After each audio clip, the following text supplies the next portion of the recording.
Bom, então vamos começar, pessoal, o nosso talk. O assunto a ser abordado, então, é o AMAS e como bug hunters exploram a sua aplicação. Bom, meu nome é Bruno, eu faço parte do time de desenvolvimento da KingHost e também do Security Champions. Para quem não conhece o termo, é um time focado em disseminar uma cultura de desenvolvimento seguro, mapeando as tecnologias usadas na empresa, serviços que o time consome, por exemplo. Resumindo isso, se faz os desenvolvedor ter um pensamento Blue Team. Claro que, na verdade, acaba não realizando um papel real do Blue Team, porque o Blue Team ele tem conhecimento profundo de infra e como os serviços funcionam por baixo dos panos, né? Mas acredito que a ideia seja essa, mapear e proteger o ambiente que está sendo trabalhado, né? Eu também faço parte de uma organização de segurança, a Hacker Security, e eu posso dizer para vocês que, assim que entrei nela, me chamou muita atenção, porque ela sempre teve como foco fazer a comunidade pensar a segurança ofensiva. Então, o foco sempre foi isso, independente do produto ou das tecnologias usadas, né? Fomentar a ideia de como burlar uma validação. Tá, mas qual o objetivo desse talk?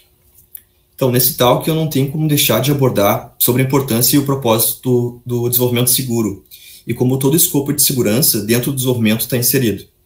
São assuntos que vocês vão ouvir, vai parecer que está sendo apertada a mesma tecla, mas no final eu sempre vou fomentar um pensamento mais aliado à segurança ofensiva. O que eu pretendo é que vocês saiam tendo a dimensão de como é importante também o pensar de segurança ofensiva no ambiente de desenvolvimento. Claro que brincando, né? Eu não estou afirmando que todo dev tem que ser o próximo Snowden, mas o que eu percebi muito da comunidade de desenvolvimento é que o máximo que a gente possui é um pensamento Blue Team.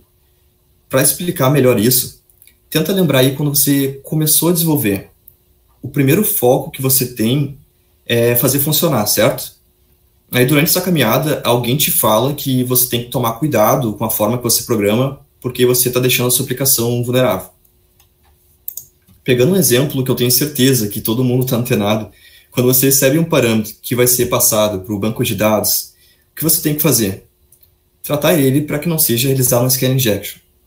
Tudo isso vai girando na esfera de desenvolvimento seguro. Boas práticas, que são de extrema importância, tá? Mas eles sempre seguem o mesmo script de correção. E é aqui que eu falo que está a falha. Esse dev, ele não está pensando o real motivo dessa validação e o impacto que ela tem. Eu sei que eu dei um exemplo muito básico e que todo mundo deve estar cansado de ouvir de scan injection, mas é aí que eu entro no próximo slide, mostrando para vocês no que essa carência de proatividade de segurança pode gerar. Então, nosso cenário atual, né? A ascensão da independência do dev com a arquitetura de sua aplicação. Para eu falar do nosso cenário atual, eu preciso mostrar para vocês a disseminação e aceitação da cultura DevOps dentro das empresas de todos os países. Eu até vou antecipar para vocês que nesse gráfico tem um fato bem engraçado, que todas aquelas quedas da imagem ocorreram no final de dezembro.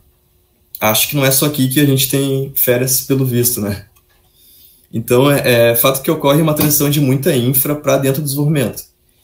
E isso é fácil de ser explicado, se parar para pensar. Afinal, todo mundo gosta de automatização. Acontece que a infra, ao longo dos anos, foi compartilhando suas automatizações em comunidade também, mantendo ainda diversas tecnologias para gerenciar os serviços, mas orquestrando tudo de uma melhor maneira. E falando em orquestrar, começam a aparecer serviços como Docker, Kubernetes, Ansible. Tá, mas mesmo que a gente está falando da cultura DevOps, por que a gente está falando dessas tecnologias tão ligadas à infra? A resposta é porque a gente está cada vez mais apegado ao nosso produto final. Mesmo que existam ainda outros moldes diferentes da cultura DevOps, se preocupar com a arquitetura que seu produto está sendo feito, se existe um desenvolvimento seguro, se sua aplicação é testável, é algo que, se já não está, deveria ser presente dentro dos programadores. Ainda que exista a função de QA, que é uma pessoa encarregada e especializada na qualidade de produto, né? E eu faço toda essa reflexão com vocês de como está o nosso escopo, para apontar que ambos times estão cada vez mais com facilidade de subir ambientes novos e abrir a porta de sua aplicação para o mundo. Seja através de uma aplicação com ambiente de desenvolvimento, de teste, de staging, o perigo real existe nesses endpoints. e se agravam mais ainda quando não existe a cultura de DevOps. Porque quanto mais a aplicação e o ambiente não se conversam, mais difícil fica de compreender o que pode ter de brechas na aplicação. A pergunta que fica também é se nossos times estão preparados para pensar em todos os possíveis endpoints. Se formos resumir todos esses anos em poucas palavras, a gente poderia botar que as nossas maiores preocupações foram SQLI e CGI utilizando RCE, Remote Code Execution. Mas, lembrando novamente, né, hoje em dia está cada vez mais fácil abrir uma nova porta no servidor com diferentes tecnologias. Outro questionamento que eu deixo em aberto é até quantos setores de segurança, Blue Team, Red Team, realmente ficarão separados do desenvolvimento? Será que não vai haver uma imersão também de como está havendo com a infraestrutura atual? Então devemos começar a pensar em como atacaremos a nossa aplicação, né? Aí vocês podem estar pensando agora, é verdade, Bruno, segurança é algo muito importante, todos concordamos, mas por que estamos falando disso novamente? Aí tudo isso para mostrar esse déficit que possuímos de Red Team e o que acontecerá com a crescente de Bug Hunters no Brasil, em decorrência do aumento de Bug Hunters no mundo inteiro. A gente está preparado para receber toda essa visibilidade por toda a comunidade de segurança? Segundo uma das notícias que saiu em vários sites americanos, desde que foi anunciada a pandemia, em fevereiro, 38% foi o aumento na média semanal para novos hackers registrados na HackerOne. Né?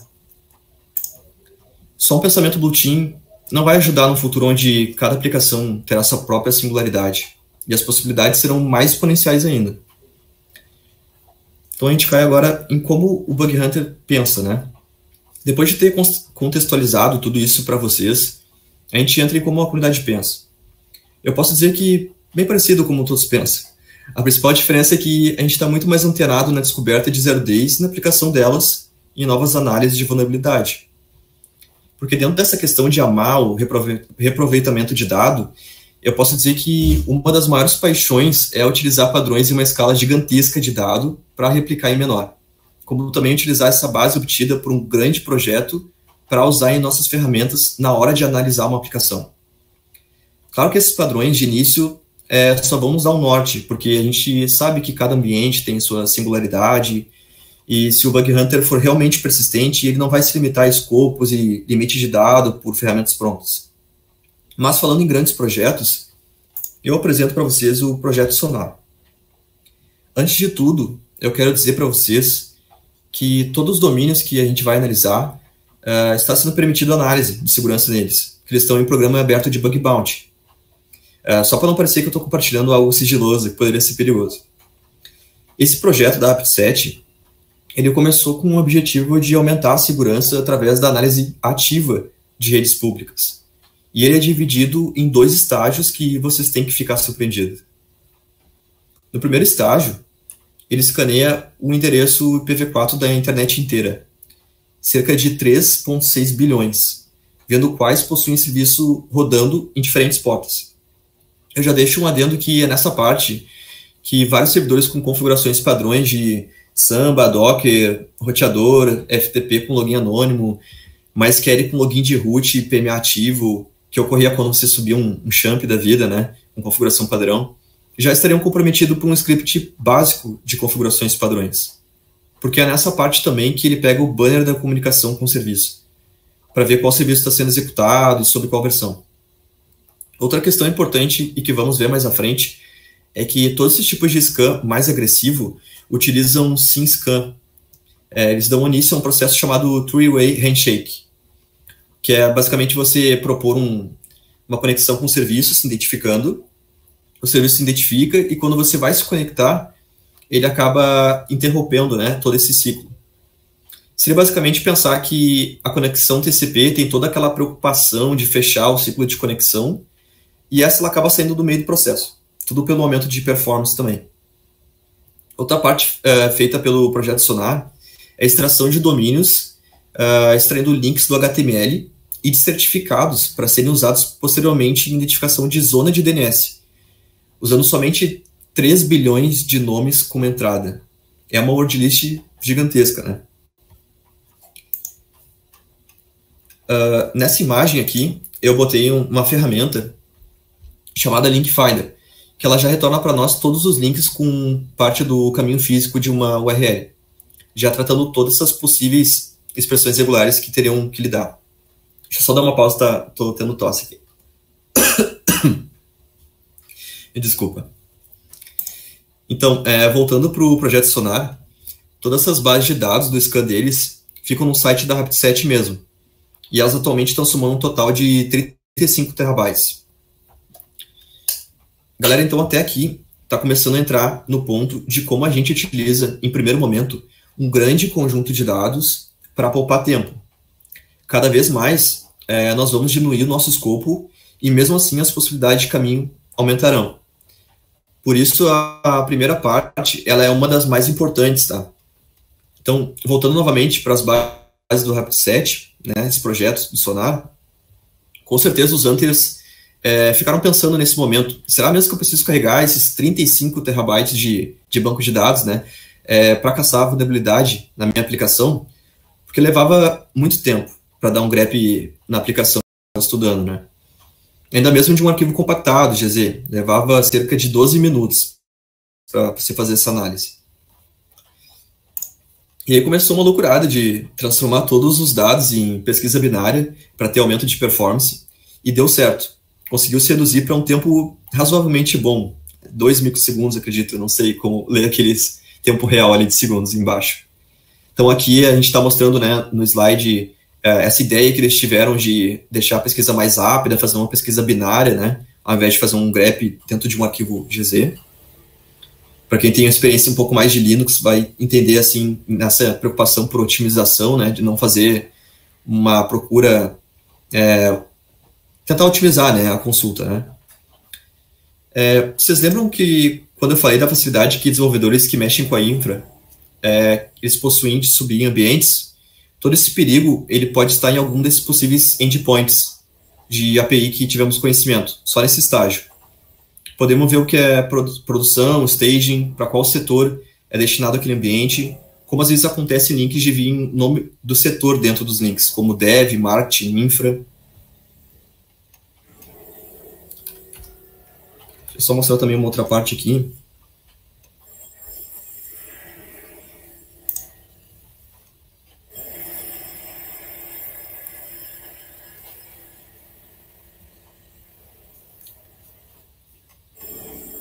Não sei se a internet está falhando, mas está aparecendo algumas coisas aqui. Então, mesmo não estando bom o suficiente, essa pesquisa, né, foi colocado na nuvem, no Amazon EC2, ou seja, atualmente você consegue consultar aquela base de 35 terras que eu tinha falado, dando um curl, já saindo com JSON tratado, e você só tem que manipular toda essa saída de dados, né, e ver quais estão ativos, e sair debugando. Por exemplo, aqui eu estou fazendo uma requisição, né, para essa base, tentando chamar, não sei se vocês conseguem ver o que está escrito, mas estou tentando chamar um domínio da Uber, e aqui ele está me mostrando todos os domínios dessa aplicação. Então eu estou tentando mostrar para vocês como hunters, né, conseguem, através de um nome de uma empresa, tentar achar vários subdomínios que estão contidos nela, e tudo porque, na verdade, foi se permitido chegar a algum crawler dentro dele, né? Não teve essa preocupação de manter esses ambientes sobre uma proteção, né? E, na verdade, eu não estou afirmando que essas URLs elas estão vulneráveis pelo simples fato de elas estarem apresentando esse nome, tá? Até porque pelo fato dessas aí, por exemplo, do 8x8, estarem em programas de bug bounty, elas certamente estão mais seguras do que as que não estão. Mas eu havia mencionado aquilo pois existe um padrão que a gente costuma olhar para as URLs e enxergar potenciais vulnerabilidades, pelo simples fato de como elas estão escritas, deduzindo que a aplicação está rodando sem ao menos ter feito uma requisição para ela, porque a gente está consultando, na verdade, né, na base do Rapid7, né? Uma pesquisa passiva, né? Ela é offline, digamos assim. Então aqui, por exemplo, estou realizando um curl, né, dando um grep por tipo de serviço, Gira, VPN, Stage. Aqui também, por exemplo, da Twitch.tv, que também é outro programa, né, que está dentro de um bug bounty, né? E aqui a gente consegue retornar várias URLs de aplicações, né?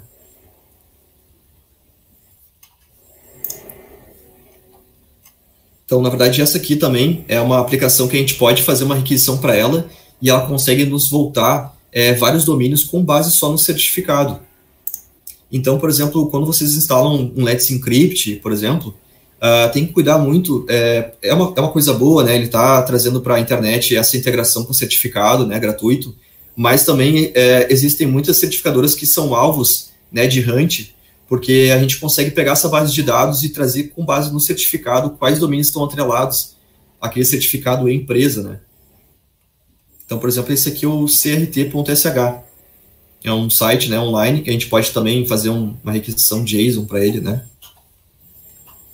Então aqui, por exemplo, a gente pode ver que na twitch.tv a gente tem, por exemplo, URLs como Gira, Wiki, aí, por exemplo, também Jenkins, Prod, suporte, admin, Kubernetes, Git, Git Prime, GitLab, e assim vai. É um padrão, né, de ambiente que a gente possui. Então, finalmente, a gente chegou na nossa relíquia de Information Gathering, o AMAS. Estou mostrando aqui para vocês, né, um menu de help, né, dessa ferramenta. O AMAS é um projeto da UASP. Como vocês podem ver, o AMAS ele possui um conjunto de várias técnicas vindas de várias fontes. Se vocês notarem, ali na segunda linha dessa tela, a gente pode ver diversos mecanismos de busca que geralmente usam DORCs para filtrar todos os domínios que os crawlers já indexaram para a gente, né? Geralmente a gente usa as DORCs, né? Aqui, por exemplo, ele está usando esse mecanismo de pesquisa para automatizar essa consulta, né? Então, na terceira linha, existem várias bases de certificadoras também, uma delas a listada que a gente mencionou, a CRT-SH. Na quarta linha API podemos ver o site BufferOver, que mencionamos também nos slides anteriores, e logo em seguida a ferramenta Sublister, que é outra ferramenta muito usada pela velocidade que ela traz os dados de um domínio coletados, né, de sua base, e uma concorrente do AMAS também. Vocês podem ver também que na última linha ali tem um Wayback, que eu vou comentar agora com vocês. Vocês lembram aquele site que volta a página, suas versões antigas? Os dados desse site também são utilizados para a fase de reconhecimento. E uma das grandes sacadas é que a gente possui ferramenta também que checa em larga escala se esse domínio está ativo ou voltando erro 404, ou dando timeout. E caso voltar 200 ainda, e tiver um padrão de tamanho de resposta no cabeçalho da requisição, mencionamos isso para o script também, e ele filtra para todos diferentes daquele valor. Então, por exemplo, caso você tenta mascarar esses domínios, né, que não estão presentes no servidor para tentar enganar o Hunter, né, dar aquele 404 mais personalizado, ou uma página em branco, a gente consegue também restringir na ferramenta pelo tamanho da resposta da requisição, para não voltar esses dados e não nos confundir, né? Isso também acontece muito com wildcard, né? Então, quando tem essa opção ativa, ele vai detectar que todos aqueles subdomínios existem para aquele domínio. E isso até que é uma boa prática para conseguir confundir um pouco, né? Então, na primeira imagem ali em cima, eu utilizei um script que faz a consulta no Wayback Machine por todos os URLs daquele domínio. E aí, claro, a gente precisa tratar para pegar somente os domínios. Se nós quiséssemos explorar um XSS, a gente poderia manter, porque vai vir uma série de parâmetros, valores sendo repassados por essa URL que a gente está pesquisando. E depois nós damos um sort unique para retirar as evidências duplicadas e usamos o HTTPX, que é uma outra ferramenta aí, para fazer uma requisição para cada uma das URLs que obtivemos. Aquelas flags ali, que tem depois do HTTPX, são para a gente também ter o título de cada página que realmente estiver up. E depois usamos o JQ para só retornar os títulos. Porque ele vem um status code da página, vários outros cabeçalhos de HTTP que confundem também. Como eu disse para vocês nos outros slides, a comunidade de segurança ama ver essa quantidade de dado e ir filtrando conforme onde a gente quer chegar. Para vocês terem uma ideia, em nossa filtragem rápida e superficial de coleta de informações, coletamos 268.053 links do Wayback Machine, transformamos em 57 domínios únicos, dos quais só um não era ativo. E, galera, a partir daqui, começaríamos a realizar uma parte de reconhecimento mais agressivo, que seria realizar fuzzing em cada um dos domínios, utilizando uma lista de palavras, uma lista de palavras mais usadas, mineradas em projetos do GitHub, porque muitas vezes acontece de algum funcionário comitar códigos que ele está implementando na empresa dele, comentar com API, com token, e tudo isso existem ferramentas prontas de information gathering que a gente utiliza, ferramentas como o Git Scraper, por exemplo. E para quem não sabe também o que é um fuzzing, fuzzing é você fazer um brute force em diretórios comuns em aplicações. Para achar, por exemplo, um .git/head, um composer.lock, são arquivos que são padrões em aplicações, a gente sabe, mas muitas vezes não tem essa preocupação de deixar eles sem acesso público, entende? Então a gente consegue pegar muita informação de como o ambiente funciona só com base nesse descuido.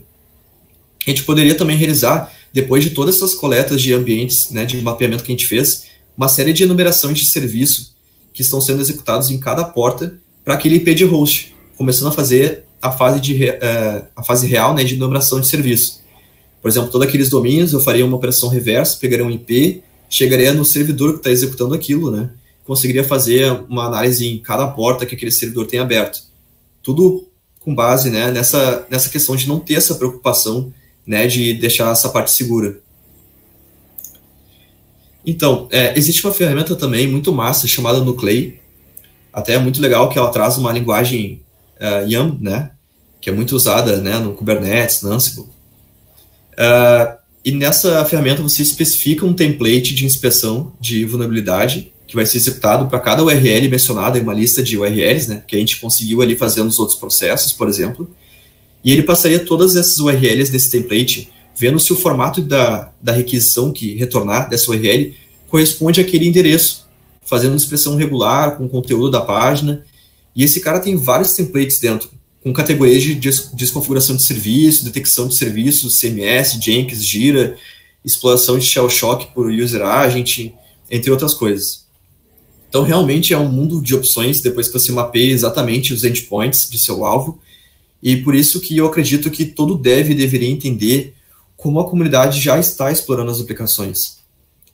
Galera, existe muito mais informações, tanto nessa primeira fase da coleta de informações, outras ferramentas que podem ser usadas, como também outras fases que poderíamos enumerar versões de serviço, mas como o foco aqui foi mostrar bem rapidamente para vocês como nós estamos atualmente chegando nesses endpoints, né, através dos padrões, né, de arquivos expostos, né, e que a gente tem essas ferramentas em larga escala para minerar, digamos, em como aplicações funcionam. Eu acabo ficando por aqui e eu peço que quem se interessou no assunto se conectar comigo nas mídias sociais para a gente trocar experiências, né. Eu deixo aqui meu LinkedIn para contato, o GitHub também tem todas essas ferramentas que eu falei para vocês, de repositórios, tá? Tá tudo lá, né? Eu forquei alguns projetos também. E também a gente tem um grupo no Telegram, né, que foi criado há cerca de 2 semanas e já tem até algumas celebridades lá dentro nos ajudando a crescer bastante essa comunidade de segurança, né? E eu estou nessa parte, nesse meio termo do dev, né, com segurança. E eu vou ficando por aqui, eu finalizo, né? Eu agradeço muito a atenção de vocês.